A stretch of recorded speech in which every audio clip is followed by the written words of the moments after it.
So here's a little mini lesson on the color wheel. Anytime you're working with watercolors, you want to think about which colors are going to mix and blend together. So we always want to think about our color wheel. And so what colors are going to mix with the one that's beside it. So you're going to be making a little strip on that long piece of paper where you're going to start with red, do all the colors around the color wheel, and then come back to red again. So the long sheet of watercolor paper that's in your art kit, you're going to be using that one to do this little mini color wheel. And so here's my sped up version for you guys. So I'm starting with red and just getting some water on the page, getting some color on the page, and then I'm going to mix that with the orange because that's the next one on the color wheel. So always be referring back. You can Google a color wheel, have that in front of you.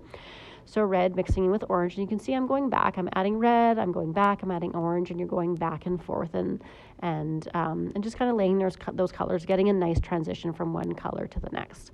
Next, going in with the yellow. So going from yellow, going back, taking a little bit more orange, and making sure that you can see that, that true yellow color, but that there's a transition smoothly running from that orange to the yellow. And then obviously going along to the next one. Fading now into the green, and then the green will fade into the blue.